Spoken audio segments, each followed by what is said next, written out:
Mendingan KPR konvensional atau KPR syariah ya? Iya. Ya kalau kita bicara pilihan memang pembiayaan ini dua-duanya ada di sistem perbankan kita. Dan dua-duanya sebenarnya memiliki pangsa pasar masing-masing. Jadi kalau kita mau perbandingkan, misalnya kita mau mengajukan pembiayaan rumah, mau KPR konvensional ataukah pembiayaan properti syariah gitu. Kalau di syariah kan nggak ada istilah kredit ya. Tapi ya sudahlah, kita pakai istilah KPR syariah untuk saat ini. Itu memang semuanya ada dan itu memang disesuaikan dengan profil kita masing-masing selaku calon debitor. Kalau perbedaannya apa ya, saya pikir semua orang overall udah tahu ya. Kalau kita bicara KPR konvensional ya pasti akadnya itu dia berbasis bunga, kemudian juga jangka waktunya juga biasanya lebih lama. Kalau kita bicara bank BUMN saja, terakhir kami pantau di tim riset CNBC Indonesia ada yang menawarkan masih 30 tahun gitu. Lama sekali, panjang sekali. Dan di sisi lain kalau KPR syariah itu biasanya tidak selama itu, ada yang 10 sampai 15 tahun gitu.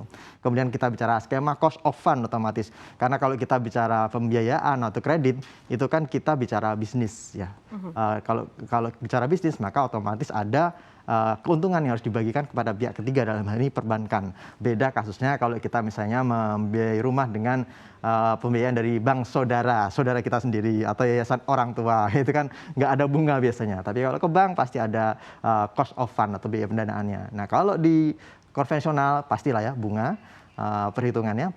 Kemudian efektifnya berapa, sementara kalau kita bicara di KPR syariah ya perhitungannya mereka kayak margin dibagi nisbahnya berapa untuk cicilannya per bulan gitu. Oke, tapi kalau untuk jangka panjang nih lebih mendingan KPR syariah atau KPR konvensional ya?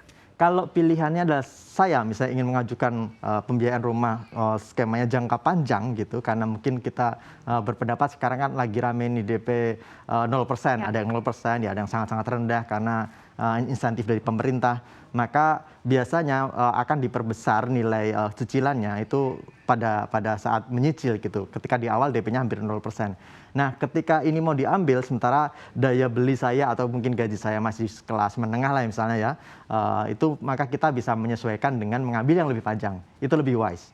Jadi memang disesuaikan. Kalau kita memang dananya terbatas, maka pembiayaan rumah jangka panjang itu lebih wise, lebih bagus. Dan kalau jangka panjang, maka opsi yang bisa diambil adalah KPR konvensional karena bisa memberi kita peluang untuk mencicil bahkan sampai 30 tahun.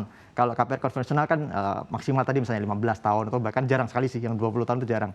Tapi rata-rata saya pikir 15 tahun itu di KPR syariah. Oke, itu tadi perbedaannya kurang lebih ya. Kalau dari segi tenor mungkin kalau yang mau lebih jangka panjang lebih pilih KPR konvensional. Sementara kalau yang lebih terbatas tadi KPR syariah. Nah, kalau misalkan kita rinci lagi, kalau KPR konvensional ini kan sebetulnya bunganya mengikuti sistem perbankan yang ada di Indonesia. Nah, tapi kenapa sih Mas Argun banyak banget ya sebacuan yang bertanya, kayaknya suku bunga Bank Indonesia udah turun tapi kok KPR nggak turun-turun sih? Ya, itu memang realita yang ada di industri perbankan mungkin hampir di seluruh dunia gitu ya. Karena apa? Ketika kita bicara industri keuangan, industri pembiayaan, maka ada premi risiko di situ. Premi risiko itu apa? Ya ini kalau misalnya saya punya dana nih saya selaku pembangkir, saya memberikan pinjaman ke Sasa. Sasa ini premi risikonya ke depan seperti apa? 20 tahun, 10 tahun, atau mungkin 30 tahun akan seperti apa? Apakah masih bisa mencicil dengan nilai sekarang atau ada risiko mungkin cicilan yang kemampuan Sasa mencicil mungkin akan berkurang. Karena apa? Karena ekonomi lagi tertekan misalnya. Nah, premi risiko ini yang dihitung oleh perbankan. Dan di sisi lain perlu diingat, perbankan itu juga memiliki fungsi intermediasi. Nah, ini yang memicu kadang mereka juga tidak bisa dengan mudah menurunkan suku bunganya, suku bunga KPR ketika BI 7 day reverse repo rate itu juga turun. Itu nggak bisa sederhana itu, nggak bisa inline cepat karena ya ini mereka dari sisi pendanaan itu kan kebanyakan ada yang dari obligasi. Nah kalau kita bicara obligasi, suku bunga acuan turun itu hanya menekan yield atau imbal hasil obligasi di pasar yang menikmati siapa ya otomatis para investor gitulah ya. Jadi kalau investor yieldnya mungkin masih relatif baik dibandingkan inflasi, mereka masih tertarik. Tapi untuk emiten atau perbankan dalam hal ini yang menerbitkan obligasi, meskipun suku bunganya turun, kupon yang harus dibayarkan tetap sama, tetap flat gitu ya, tetap tinggi ibaratnya. Nah ini yang membuat dia ada mismatch. Jadi Nah, kalau Ya. misalkan dari segi cicilan gitu, kalau KPR syariah kan ini tadi bersifat tetap karena mereka ngambil margin dari harga jual rumah itu kan. Kalau Yap. misalkan KPR konvensional kan ini fluktuatif. Nah, perbedaannya apalagi sih Mas yang signifikan sebetulnya kalau dari segi bunga gitu? Oke, yang paling signifikan yaitu kalau tadi KPR syariah fix, cenderung fix gitu ya pembayaran cicilannya. Kalau di KPR konvensional itu floating rate itu berlaku. Oke. Jadi ini yang harus diperhatikan bahwa di industri perbankan umumnya KPR itu floating rate. Jadi fixed rate yang total itu sangat-sangat jarang terjadi. Misalnya kalau kita bicara di Kanada misalnya, Kanada itu juga floating rate semua. Kalau Anda ke sana nyari fixed rate mungkin diketawain gitu ya. Karena fixed rate ada, tetapi itu hanya semacam bonus atau promosi saja, promo 1 atau 2 tahun. Jadi bukan yang skema tetap sampai akhir pembayaran kita fix, nggak ada. Floating rate itu jadi standar di industri perbankan internasional. Karena apa? Karena nature bisnis intermediasi perbankan itu juga floating gitu. Ketika suku bunga lagi naik, jadi otomatis harus menaikkan suku bunganya, mau buat debitor maupun buat kreditor gitu. Jadi ya memang floating rate ini mengindikasikan bahwa apa yang akan dibayar Sasa di selaku nasabah itu otomatis mengikut suku bunga acuan. Kalau suku bunga acuan naik, ya otomatis dia akan ikut naik. Kalau suku bunga turun, ya biasanya ikut turun meskipun tadi yang seringkali kita keluhkan kok transmisinya agak lambat gitu. Oke, nah tapi kalau dari segi administrasi masih banyak juga yang bertanya-tanya nih, kalau misalkan dari segi bedanya apa sih Mas Argun KPR syariah atau konvensional bisa kena denda nggak sih? Ya, nah ini yang mungkin jadi keunggulan KPR syariah ya. Jadi kalau di KPR syariah itu mereka cenderung lebih longgar. Jadi kalau misalnya Sasa tadi mau mencicil, terus tiba-tiba terlambat sehari 2 hari, nilai cicilannya tetap sama gitu untuk di KPR syariah. Tetapi kadang di KPR konvensional mereka lebih strict, lebih rigid. Jadi kalau terlambat sehari 2 hari, bahkan mungkin seminggu, itu ada denda yang dikenakan gitu. Jadi itu yang menjadi keunggulan KPR syariah. Mereka lebih longgar. Kenapa bisa lebih longgar? Ya karena mereka sudah tidak mempedulikan premi risiko di masa mendatang gitu ya. Daily-nya bagaimana. Karena tetap nilainya sudah gede di awal gitu. Misalnya margin harga rumah yang diambil itu misalnya 20% misalnya. Itu sejak awal ya sudah 20% itu tidak akan berubah. Jadi Sasa mau nyicilnya terlambat atau enggak, yang penting setiap bulan tetap ada yang dana masuk gitu. Jadi terlambat dikit masih nggak apa-apa. Di sisi lain kalau tiba-tiba Sasa jadi sultan gitu ya, tiba-tiba dapat warisan atau bagaimana, rezeki mendadak dan ingin melunasi lebih cepat, di syariah tidak ada denda atau penalti. Sementara di KPR konvensional, misalnya harusnya kita menyicil 30 tahun, tiba-tiba jalan 10 tahun kita ingin melunasi semuanya lebih awal, ya bisa di KPR konvensional, tetapi ada besaran denda yang harus dibayarkan. Mas Argun tadi menarik hasil polling dari CNBC Indonesia, ternyata banyak banget nih yang jadi tim KPR syariah. Nah kalau melihat hasil polling ini sebetulnya apa sih? Apakah peluang masyarakatnya ini muslim cukup besar di Indonesia sehingga peluangnya ini semakin besar untuk KPR syariah? Ya, biasanya memang kalau bicara KPR syariah itu preferensinya memang lebih ke apa namanya tuntunan agama gitu ya. Jadi faktor etika keagamaan masing-masing lah ya. Jadi ketika saya menganggap bahwa bunga itu tidak sesuai dengan prinsip yang saya anut, maka saya akan menghindari itu. KPR syariah itu menjadi solusinya. Tapi ya kita juga harus memahami bahwa KPR konvensional pun juga tidak masalah gitu kita ambil selama itu tuh sesuai dengan profil pembiayaan kita gitu. Jadi memang kalau saya disuruh memilih apakah saya ambil KPR syariah atau KPR konvensional, itu tadi tergantung kita profilnya seperti apa. Kalau saya memang ingin memiliki sebuah rumah dan rumah ini bukan untuk investasi ya, rumah ini untuk hunian, ya otomatis saya mencicil 30 tahun pun nggak masalah. Dan kalau pilihannya 30 tahun, cicilan saya akan semakin lebih ringan gitu per bulannya. Apakah kemudian saya hitung-hitung, waduh 30 tahun berarti total yang saya berikan ke perbankan bisa 2 kali atau 3 kali lebih besar dari nilainya. Jangan khawatir, karena kalau Anda tidak gunakan rumah itu tidak untuk jual beli ya, Anda beli sekarang lalu dijual lagi, enggak seperti itu, maka aman-aman saja. Beli untuk investasi nanti akan dikembangkan misalnya pada 30 tahun ke depan. Harga rumah selalu naik tiap tahun. Jadi saya pikir konvensional pun ada keuntungannya kalau Anda itu tadi kebutuhannya seperti apa.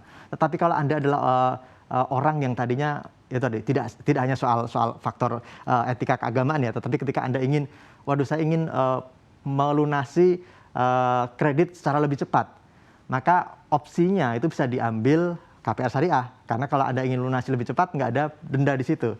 Ya meskipun ya marginnya tetap more or less sama lah ya dibandingkan dengan KPR konvensional. Jadi opsi-opsi itu ada di tangan nasabah dan itu bisa dipilah-pilah sendiri. Anda tergolong nasabah yang mana?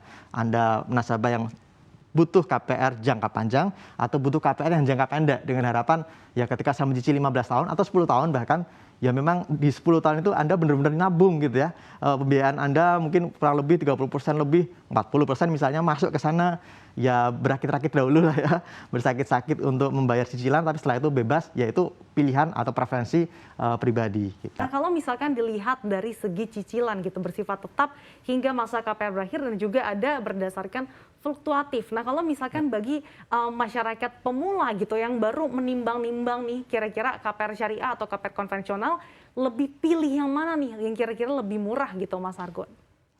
Kalau bicara murah memang angkanya ya Sasa sekarang agak intricate, agak susah dihitung. Karena apa? Meskipun KPR konvensional itu fluktuatif, tapi saat ini suku bunga nih misalnya lagi di level rendah misalnya 3,5% misalnya suku bunga acuan BI 7-day reverse repo rate. Ini lumayan rendah dibandingkan dulu kita pernah 6% di tahun 2000-an atau ketika pandemi lah ya. Dan itu 6% saat itu. Jadi ini sekarang lebih rendah. Dan kalau misalnya Anda mengacu ke sini, maka floating pada saat ini itu masih menarik. Tetapi kita tidak tahu ke depan seperti apa. Kalau ternyata ada kenaikan, ya otomatis ikut naik gitu. Jadi kalau Anda punya penghasilan yang terbatas, maka ya fluktuatif ini tergantung pada situasi sekarang. Gini. Akan lebih bijak misalnya nih kita mengajukan KPR pertama kali konvensional ketika suku bunga lagi tinggi. 6% tadi misalnya, maka biasanya bank-bank akan memberikan fixed rate pertama dengan promo lebih rendah. Nah, ketika fix tadi itu sudah selesai, ekonomi itu kan bergerak dengan tren gitu ya. Ketika ada masa ekspansi, pertumbuhan ekonomi lagi tinggi, dan ada masa agak tertekan, agak resesi, maka suku bunga biasanya diturunkan. Nah, ketika lagi rame-rame tingginya, Anda sudah dapat fixed rate di konvensional, tapi ketika nanti pada saat turun, nah ternyata suku bunga yang Anda dibebankan ke Anda itu sudah berubah jadi floating rate kan, dalam hitungan 3 atau 5 tahun. Nah, ini akan menarik karena berarti Anda cermat melihat atau memperkirakan masa depan, memperkirakan pertumbuhan ekonomi, dan itu bisa dijadikan solusi gitu ya, tanpa harus Anda memilih di KPR syariah gitu. Jadi memang ngambil KPR konvensional pun bisa menguntungkan kalau Anda tahu momentumnya gitu. Nah, kalau sekarang bagaimana? Sekarang kan lagi suku bunganya lagi rendah, 3,5%. Jadi kalaupun Anda mendapatkan bonus promo diskon bunga dari bank-bank gitu ya, fixed rate awal, taruhlah 1,75% gitu. Oh, itu menarik sekali hanya dalam waktu 2 atau 3 tahun. Tetapi setelah itu suku bunga lagi naik karena sekarang kan the Fed itu juga katanya mau naikkan suku bunga kan. Dan itu otomatis di sini biasanya akan diikuti kenaikan suku bunga. Dan itu akan membuat ketika Anda cicilannya sudah berubah jadi floating rate gitu ya, maka otomatis akan ada peningkatan lebih tinggi daripada yang Anda menikmati sekarang. Jadi harus cermat-cermat memperhitungkan kondisi ekonomi ke depan. Tetapi kalau Anda tipikal aman, nggak pingin pusing mikirin itu semua, KPR syariah jadi solusi. Tetapi itu tadi, di awal Anda udah tahu besarannya segini, margin yang diminta perbankan misalnya 20% dari harga pembelian, ya sudah itu tinggal dicicil dibagi dengan masa tenor Anda aja gitu. Oke.